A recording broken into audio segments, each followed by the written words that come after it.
चलिए अब खबरों को तेज अंदाज में देखते हैं। मरुधरा को आज 18 सड़क परियोजनाओं की सौगात मिलने जा रही है, जिसका शुभारंभ दोपहर 12 बजे वीसी के जरिए केंद्रीय मंत्री नितिन गडकरी करेंगे। केंद्रीय मंत्री नितिन गडकरी आज प्रदेश में 18 हाईवे परियोजनाओं का उद्घाटन और शिलान्यास करेंगे। इन परियोजनाओं में लगभग 1127 किलोमीटर की सड़क की लंबाई है, जिसमें 8,341 करोड़ रुपए का निर्माण मूल्य शामिल है। कार्यक्रम में परियोजनाओं से जुड़े प्रदेश के 2 केंद्रीय मंत्री, राज्यसभा सांसद और विधायकों को भी आमंत्रित किया गया है, जिन परियोजना का ऑनलाइन उद्घाटन होगा। भ्रष्टाचार मामले में एसीबी ने बड़ी कार्रवाई करते हुए 12 के पूर्व कलेक्टर इंद्र सिंह राव को गिरफ्तार कर लिया है। बता दें कि 9 दिसंबर को इंद्र सिंह के पीए को 1,40,000 की घूस लेते ट्रैप किया गया था। एसीबी ने इंद्र सिंह के घर पर सर्च ऑपरेशन चलाया और अजमेर, जयपुर, दिल्ली और उत्तर प्रदेश में संपत्ति का खुलासा हुआ है। एसीबी ने दस्तावेजों को जब्त कर लिया है। 28 दिन से किसान आंदोलन जारी है। किसानों ने एक बार फिर केंद्र सरकार से वार्ता का प्रस्ताव ठुकरा दिया है। सिंधु बॉर्डर पर 40 किसान संगठनों की बैठक में फैसला लिया गया। किसान तीनों कानून वापस लेने पर अड़े हुए हैं। किसानों का कहना है कि केंद्र सरकार लिखित में ठोस प्रस्ताव दे। अलवर में शाहजहांपुर बॉर्डर पर पिछले 14 दिनों से किसान डटे हुए हैं। यहां आंदोलनकारी किसानों की तादाद में लगातार इजाफा हो रहा है, जिससे प्रशासन की नींद उड़ गई है। कृषि कानून वापस लेने की मांग को लेकर कोटा में किसान स्पीकर ओम बिरला के शक्तिनगर आवास पर ज्ञापन देने पहुंचे। हालांकि स्पीकर के आवास पर नहीं थे, जिसके बाद किसानों को रोक दिया गया, जिससे नाराज किसान धरने पर बैठ गए। किसान आंदोलन को लेकर बीजेपी ने विपक्ष पर निशाना साधा और कहा कि किसानों के पीछे खड़े होकर लेफ्ट राजनीति कर रही है और किसानों को भ्रमित कर रही है। अजमेर के बीजेपी सांसद भागीरथ चौधरी ने दिल्ली बॉर्डर पर बैठे किसानों को फर्जी किसान करार दिया है। उन्होंने कहा कि यह आंदोलन पीएम मोदी को कमजोर करने की विपक्ष की साजिश है। जम्मू कश्मीर में डीडीसी चुनाव के नतीजों पर गृह मंत्री शाह ने ट्वीट किया और लिखा कि मोदी सरकार जम्मू कश्मीर में जमीनी स्तर पर लोकतंत्र बहाल करने की हर संभव कोशिश कर रही है। लोकसभा स्पीकर बिरला ने गुर्जरों को सौगात दी है। बिरला ने देवनारायण सामुदायिक भवन में 7 नए कक्षों का लोकार्पण किया। साथ ही समाज के उत्थान के लिए हर संभव मदद का भरोसा भी दिया। सीएम गहलोत ने वन स्टॉप प्रणाली की समीक्षा की और अफसरों को निवेशक फ्रेंडली माहौल बनाकर अधिकाधिक निवेश लाने पर फोकस करने के निर्देश दिए। बैठक के बाद सीएम ने ट्वीट किया कि कोरोना के बाद देश में आर्थिक स्लोडाउन हो गया। अब प्रदेश में देश विदेश से इन्वेस्टमेंट आए और रोजगार के अवसर बढ़े, इस पर चर्चा की गई। गहलोत सरकार के 2 साल पूरे होने पर शिक्षा राज्य मंत्री गोविंद सिंह डोटासरा ने शिक्षा विभाग की पुस्तिका का विमोचन किया। इस मौके पर डोटासरा ने शिक्षा विभाग की उपलब्धियों की चर्चा की और कहा कि कोरोना काल में भी शिक्षा विभाग ने कई नवाचार किए। प्रदेश की गहलोत सरकार ने 31 दिसंबर के दिन सभी तरह के समारोहों पर रोक लगा दी है। सरकार ने 31 दिसंबर की रात 8 बजे से 1 जनवरी की सुबह 6 बजे तक कर्फ्यू लगाने का आदेश जारी किया है। चिकित्सा मंत्री रघु शर्मा ने कहा कि कोरोना संक्रमितों की संख्या में गिरावट अच्छा संकेत है, लेकिन अभी सतर्कता नहीं छोड़नी चाहिए। उन्होंने कहा कि प्रदेश सरकार पूरी मुस्तैदी के साथ काम कर रही है। मरुधरा में कोरोना की रफ्तार धीमी होती जा रही है। पिछले 24 घंटे में 992 नए केस सामने आए हैं, जबकि 8 लोगों की कोरोना से मौत हुई है। प्रदेश में संक्रमितों का आंकड़ा 3 लाख के पार हो गया है। पिछले 24 घंटे के दौरान कोरोना के सिर्फ 23,950 केस सामने आए हैं। इसके साथ ही कोरोना का आंकड़ा 1,99,00,000 के पार चला गया है। जयपुर सचिवालय में कैबिनेट सब कमेटी की बैठक हुई। बैठक के दौरान सहकारिता मंत्री ने विभागीय अधिकारियों से विभाग के कामकाज को लेकर समीक्षा की। कोटा में टोल टैक्स को लेकर ट्रैक्टर ट्रॉली के मालिक और टोल कर्मियों के बीच हंगामा हो गया। हंगामा की वीडियो सीसीटीवी में कैद हो गया। अजमेर में हजरत ख्वाजा मोइनुद्दीन हसन चिश्ती के 809वां उर्स 12 फरवरी से शुरू होगा। इस बीच अतिरिक्त जिला कलेक्टर विशाल दवे दरगाह इलाके पहुंचे और प्रशासनिक इंतजामात और उर्स की रस्मों की जानकारी ली। भरतपुर में खाटू श्याम सेवक ट्रस्ट की ओर से खाटू श्याम पदयात्रा रवाना हुई। खाटू श्याम की शोभा यात्रा का जगह जगह पुष्प वर्षा कर स्वागत किया गया। श्रद्धालुओं ने बाबा खाटू श्याम की आरती उतारी और मंगल कामना की। पुरी का प्रसिद्ध जगन्नाथ मंदिर दर्शन के लिए खुल गया है। हालांकि मंदिर में अभी आम लोग दर्शन नहीं कर पाएंगे। मानक संचालन प्रक्रिया के मुताबिक पहले 3 दिन मंदिर के सेवादार और उनके परिवार वालों को भगवान जगन्नाथ के दर्शन का मौका मिलेगा। तीर्थ नगरी पुष्कर की सड़कों पर यमदूत बनकर दौड़ते डंपर लोगों की जिंदगियों को लील रहे हैं। इसी तरह एक बार फिर मारवाड़ बस स्टेशन के पास डंपर की चपेट में आने से एक महिला की मौत हो गई। कोटा में होम आइसोलेशन में 5 मरीजों की तबीयत अचानक बिगड़ गई, जिसके बाद उन्हें कोविड अस्पताल में भर्ती करवाया गया। कोटा में एक 20 साल की युवती ने फांसी का फंदा लगाकर आत्महत्या कर ली। घटना से पूरे इलाके में हड़कंप मच गया।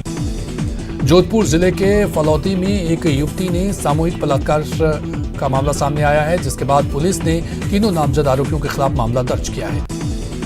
सीकर के खंडेला कस्बे में एक बाइक अनियंत्रित होकर फिसल गई। हादसे में बाइक पर सवार 3 बच्चे गंभीर रूप से घायल हो गए। कोटा में एक अधेड़ व्यक्ति की अज्ञात वाहन की चपेट में आने से दर्दनाक मौत हो गई। घटना के बाद पुलिस ने शव का पोस्टमार्टम करवाकर शव को परिजनों को सुपुर्द कर दिया। कोटा में तेज रफ्तार से आ रहे एक ट्रक ने बाइक सवार को जोरदार टक्कर मार दी। हादसे में बाइक सवार की मौके पर ही मौत हो गई। दौसा में अवैध खनन एक बार फिर हादसे का कारण बना। जिले के लालसोट थाना क्षेत्र के राजौली गांव में मिट्टी की खान डहने से 2 महिलाएं दब गई, जिनकी इलाज के दौरान मौत हो गई। दौसा में दलित नाबालिग की युवती पर गरासे से ताबड़तोड़ वार करने के मामले में लोगों में आक्रोश देखा गया। जाजीरामपुरा गांव में इस दौरान सैकड़ों की संख्या में लोगों ने पुलिस और प्रशासन के खिलाफ प्रदर्शन किया और जमकर नारेबाजी की। कोटा में बजरी से भरे ट्रैक्टर ट्रॉली का टोल टैक्स लगाने की बात को लेकर तातेड़ टोल नाके पर जमकर हंगामा हुआ। ट्रैक्टर ट्रॉली मालिक नियमों का हवाला देते हुए टोल नहीं देने पर अड़ गए। घटना सीसीटीवी में कैद हो गई। अलवर जिले के रामगढ़ थाना पुलिस ने नाबालिग युवती भागकर ले जाने और उसके साथ रेप मामले के आरोपी को पॉस्को एक्ट की तरफ गिरफ्तार किया है। आरोपी बीते 5 नवंबर को नाबालिग को बहला फुसलाकर नकदी और जेवरात लेकर फरार हो गया था। झालावाड़ जिले के घाटौली थाना क्षेत्र के लापसिया गांव में एक युवक ने फांसी का फंदा लगाकर जान दे दी। सूचना मिलने पर घाटौली थाना पुलिस मौके पर पहुंची और शव का पोस्टमार्टम कराया। अलवर जिले के बहरोड थाना क्षेत्र में ट्रांसफार्मर में आग लगने से हड़कंप मच गया। बाड़ौद कस्बे में भूतेश्वर महादेव मंदिर के पास लगे विद्युत कर्मियों और ग्रामीणों ने आग पर काबू पाया। अलवर में बीते 19 दिसंबर को गिरफ्तार बदमाश कई संगीन मामले में आरोपी है। जिला पुलिस कप्तान राममूर्ति जोशी ने कहा कि गिरफ्तार आरोपी ने बीते 29 सितंबर को तेलंगाना में 42 लाख की चोरी की थी। अजमेर की हाई सिक्योरिटी जेल के अंदर मिले मोबाइल को लेकर पुलिस ने जेल के एक होमगार्ड को गिरफ्तार किया है। मामला 1 साल पुराना है, जब होमगार्ड ने जेल के अंदर मोबाइल पहुंचाने में मदद की थी। सर्द मौसम में रात के अंधेरे में कोटा शहर में चोरी की वारदातें बढ़ रही है। बोड़खेरा इलाके की श्रीराम कॉलोनी में घर के बाहर खड़ी कार को चुराने का प्रयास किया गया। घटना सीसीटीवी में कैद हो गई। झालावाड़ के कोतवाली थाना इलाके में एक फाइनेंस कंपनी के कलेक्शन एजेंट से 3 बाइक सवार अज्ञात बदमाशों ने 1.5 लाख रुपए से भरा बैग छीन लिया। पुलिस बदमाशों की धरपकड़ में जुट गई है। कोटा में लगातार दूसरे दिन मां की ममता फिर से शर्मसार हुई है। इटावा थाने में लावारिस हालत में एक नवजात बच्ची बरामद हुई है। बीकानेर में लोगों ने 2 युवकों को पॉकेट मारते हुए धर दबोचा और उनकी जमकर पिटाई कर दी। पीटने के बाद लोगों ने दोनों को पुलिस के हवाले कर दिया। लॉकअप से फरार कुख्यात गैंगस्टर बबला को पकड़ने के लिए अलवर पुलिस ने एक पोस्टर जारी किया है, जिसमें बबला पर 4 लाख का इनाम घोषित किया गया है। पोस्टर सोशल मीडिया पर भी वायरल हो रहा है। भरतपुर में जमीन को लेकर 2 पक्षों में जमकर मारपीट हुई। दोनों पक्ष के लोग एक दूसरे पर जमकर लाठी डंडे बरसाए। झगड़े में दोनों पक्ष से करीब 1 दर्जन लोग घायल हो गए। बाड़मेर में रसद विभाग ने मिक्स डीजल बेचने के गोरखधंधे का पर्दाफाश किया है और 2000 लीटर अवैध डीजल जब्त किया। और रुकेंगे यहां पर एक छोटे से ब्रेक के लिए।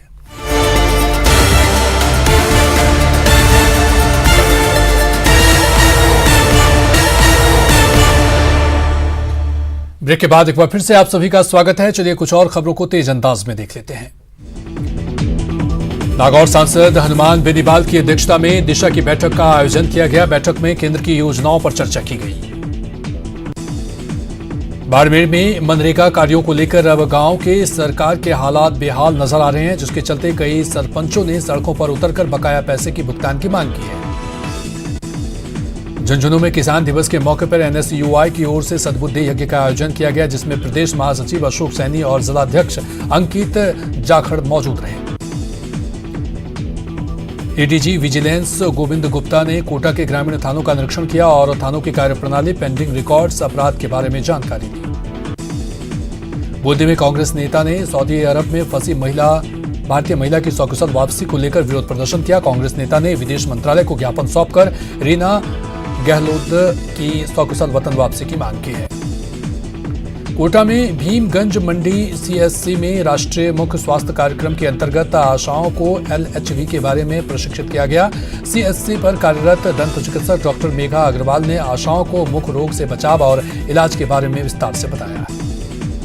सीकर जिला मुख्यालय पर किसान मसीहा चौधरी चरण सिंह की जयंती पर किसान दिवस और खेत खलिहान समाचार पत्र के विमोचन कार्यक्रम का आयोजन किया गया। इस मौके पर किसानों ने चौधरी चरण सिंह को श्रद्धांजलि दी।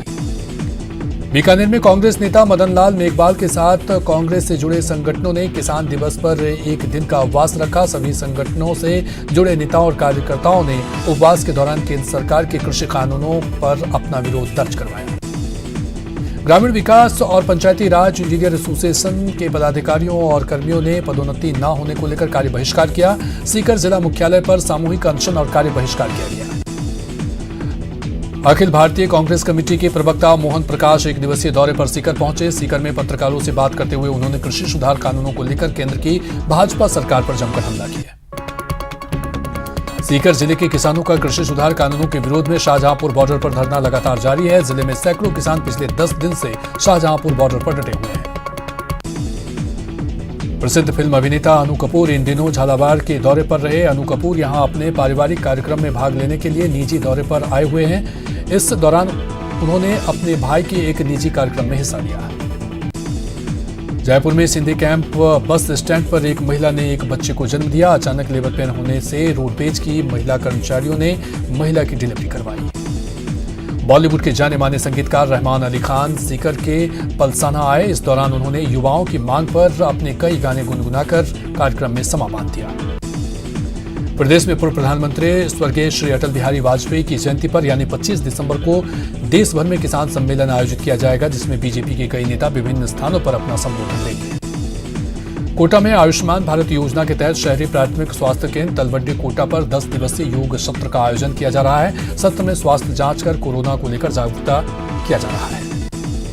जयपुर में जेडीए को ऊर्जा संरक्षण के क्षेत्र में सराहनीय कार्य करने पर राजस्थान एनर्जी कन्वर्जन अवार्ड मिला है। जेडीए को यह अवार्ड ऊर्जा विभाग ने दिया है। जेडीए को लगभग 80 लाख रुपए की हो रही है वार्षिक बचत। नागौर सांसद हनुमान बेनीवाल की अध्यक्षता में दिशा की बैठक आयोजित हुई। जिला विकास समन्वय एवं निगरानी समिति की बैठक में केंद्र की तमाम योजनाओं पर चर्चा हुई। झुंझुनू के चिड़ावा पंचायत समिति की प्रधान और कांग्रेस नेत्री इंदिरा टूडी ने किसान दिवस पर प्रधानमंत्री नरेंद्र मोदी पर निशाना साधा है। उन्होंने पंचायत समिति कार्यालय में आयोजित प्रेस वार्ता में पीएम को जमकर कोसा। दिल्ली में चल रहे किसान आंदोलन के समर्थन में झुंझुनू कलेक्ट्रेट पर 10वें दिन भी किसानों का धरना जारी रहा। चौधरी चरण सिंह की जयंती भी धरना स्थल पर प्रदर्शन किया गया। करौली के देमोली गांव में बीते 12 नवंबर को असामाजिक तत्वों ने शहीद रेख सिंह की प्रतिमा खंडित कर दी थी, जिसे लेकर जाट समाज की बैठक में आरोपियों की गिरफ्तारी न होने पर नाराजगी जाहिर की गई। अजमेर नगर निगम की ओर से शहर में अस्थायी अतिक्रमण करने वालों के खिलाफ कार्रवाई की गई। नगर निगम की टीम ने शहर के व्यापारियों के 1,000 रुपए के चालान काटे और साथ ही कुछ सामान जब्त भी किए। कृषि कानूनों को लेकर भाजपा नेताओं ने आम जन को जागरूक किया। बारां में भाजपा के प्रदेश मंत्री अशोक सैनी ने पत्रकार वार्ता के दौरान कानूनों का समर्थन कर जागरूक किया। करौली में डोभा भीम नगर पालिका के नवनिर्वाचित पालिका अध्यक्ष अमृता सियाराम ने पदभार ग्रहण किया। इस मौके पर नगर पालिका में एक स्वागत समारोह का आयोजन किया गया। एनएसयूआई के प्रदेश अध्यक्ष उदयपुर पहुंचे। एनएसयूआई कार्यकर्ताओं ने मोहनलाल सुखाड़िया विश्वविद्यालय गेट पर कांग्रेस नेता का जोरदार स्वागत किया। मौके पर एनएसयूआई नेता ने केंद्र सरकार पर जमकर हमला बोला। राम मंदिर निर्माण में सहयोग देने के लिए राजसमंद में निधि कार्यालय का उद्घाटन किया गया। मौके पर विश्व हिंदू परिषद नेता ने कहा कि भव्य राम मंदिर निर्माण के लिए देश भर के हिंदू परिवारों से स्वैच्छिक अंशदान लिया जा रहा है। भीलवाड़ा के कलेक्ट्रेट सभागार में जिला यातायात और प्रबंध समिति की बैठक हुई। बैठक में एडीएम सिटी और जिला परिषद के मुख्य कार्यकारी के सड़क हादसे को कम करने के लिए अधिकारियों के साथ विचार विमर्श किया। भीलवाड़ा में जिला कलेक्ट्रेट कार्यालय पर बीजेपी कार्यकर्ताओं ने विरोध प्रदर्शन किया। विरोध प्रदर्शन का नेतृत्व जाजपुर विधायक गोपी चंद मीणा कर रहे थे। बीजेपी कार्यकर्ताओं ने नगर परिषद पर नियमों के खिलाफ टेंडर पास करने का आरोप लगाया। करौली डोभा भीम नगर पालिका में नवनिर्वाचित पालिका अध्यक्ष अमृता सियाराम ने पदभार ग्रहण किया। इस अवसर पर नगर पालिका में एक स्वागत समारोह का भी आयोजन किया गया। टोंक जिला मुख्यालय स्थित तेलियों के तालाब से होने वाले प्रदूषण मामले में स्थायी लोक अदालत में सुनवाई हुई। दायर परिवाद के मामले में अगली सुनवाई 5 जनवरी 2021 को होगी। अलवर जिले में पुलिस महकमे में लगातार बढ़ रहे मामलों की इंडिपेंडेंसी को लेकर राज्य सरकार गंभीर है। अलवर शहर के राजकीय यशवंत उच्च माध्यमिक विद्यालय में 59 कांस्टेबलों की ट्रेनिंग के बाद परीक्षा हुई। 3rd और 4th पेपर गुरुवार को होगा। अलवर फल सब्जी मंडी में राष्ट्रीय किसान दिवस पर किसान संगोष्ठी और किसान सम्मान कार्यक्रम का आयोजन किया गया। इस मौके पर मंडी आढ़तियों ने किसानों को माला और साफा पहनाकर स्वागत किया। भरतपुर में पूर्व प्रधानमंत्री चौधरी चरण सिंह की जयंती मनाई गई। मौके पर राष्ट्रीय लोक दल के जिलाध्यक्ष समेत दर्जनों कार्यकर्ताओं ने चौधरी चरण सिंह के चित्र पर पुष्पांजलि अर्पित किया। राजस्थान में ईज ऑफ ट्रेवलिंग को और विकसित करने की आवश्यकता है। टूरिज्म की प्रत्येक प्रक्रिया निर्बाध, त्वरित, हाईटेक और सुगम होनी चाहिए। राजस्थान सरकार के मुख्य सचिव निरंजन कुमार आर्य ने एक कॉन्फ्रेंस में ये बातें कही। श्रीगंगानगर में हत्यारोपियों की गिरफ्तारी की मांग को लेकर ग्रामीण घुमड़वाली थाना के सामने धरना पर बैठ गए। प्रदर्शनकारियों ने बताया कि 2 महीने पूर्व जसप्रीत कौर नामक युवक की हत्या हुई थी। ग्रामीणों ने पुलिस पर मामले को रफा-दफा करने का आरोप लगाया। डूंगरपुर में कांग्रेस बीजेपी के गठबंधन से नाराज बीटीपी ने राज्य सरकार से अपना समर्थन वापस लेने का अधिकृत ऐलान कर दिया है। बीटीपी अध्यक्ष ने कांग्रेस पर वादाखिलाफी का आरोप लगाया है। अलवर शहर के वार्ड नंबर 18 स्थित अशोका टॉकीज के पास नाले को लेकर विवाद थमने का नाम नहीं ले रहा है। अधिकारियों का लापरवाही का नतीजा आसपास के लोगों को भुगतना पड़ रहा है। कैबिनेट मंत्री ममता भूपेश और राज्य मंत्री भजन लाल जाटव के भरतपुर बुधवार को एक दिवसीय दौरे पर भरतपुर पहुंचे, जहां उन्होंने अधिकारियों के साथ मिलकर विकास कार्यों की समीक्षा बैठक की। पुष्कर के ब्रह्मा मंदिर के दान पात्रों में श्रद्धालुओं ने बीते 4 महीने में 22,26,940 रुपए की चढ़ावा राशि चढ़ाया है। बता दें कि दान राशि की गिनती अभी भी जारी है। करौली में बकाया वेतन और मानदेय की मांग को लेकर अस्थायी नगर परिषद के सफाई कर्मियों और नगर परिषद प्रशासन के बीच चल रहा गतिरोध खत्म हो गया। ठेका कर्मी सफाई कर्मियों के लिए 1 माह का भुगतान होने पर कर्मियों ने हड़ताल समाप्ति की घोषणा की थी। ब्रिटेन में कोरोना वायरस के नए स्ट्रेन मिलने के बाद ब्रिटेन से आने वाली सभी फ्लाइट्स पर ब्रेक लगा दिया गया है। वहीं स्वास्थ्य मंत्रालय ने एपीओ जारी कर कहा कि भारत में अब तक इस तरह का वायरस नहीं मिला है, ऐसे में डरने की जरूरत नहीं है। पिछले 24 घंटे के दौरान कोरोना के सिर्फ 23,950 केस सामने आए हैं। इसके साथ ही कोरोना का आंकड़ा 1,99,00,000 के पार चला गया है। वहीं पिछले 24 घंटे में कोरोना से 333 लोगों की मौत हो गई है, जिसके बाद कोरोना से मरने वालों का आंकड़ा 1,46,000 के पार चला गया है। पिछले 24 घंटे में 26,895 कोरोना मरीजों को डिस्चार्ज किया गया है। इसके साथ ही रिकवर हुए मरीजों की संख्या 96,63,000 को पार कर गई है। वडोदरा में कोरोना की रफ्तार धीमी होती जा रही है। पिछले 24 घंटे में 807 नए केस सामने आए हैं, जबकि 8 लोगों की कोरोना से मौत हुई है। प्रदेश में संक्रमितों का आंकड़ा 3 लाख के पार हो गया है। चिकित्सा मंत्री रघु शर्मा ने कहा कि कोरोना संक्रमितों की संख्या में गिरावट अच्छा संकेत है, लेकिन अभी सतर्कता नहीं छोड़नी चाहिए। उन्होंने कहा कि प्रदेश सरकार पूरी मुस्तैदी के साथ काम कर रही है। और इसी के साथ फिलहाल इस बुलेटिन में इतना ही। नमस्कार।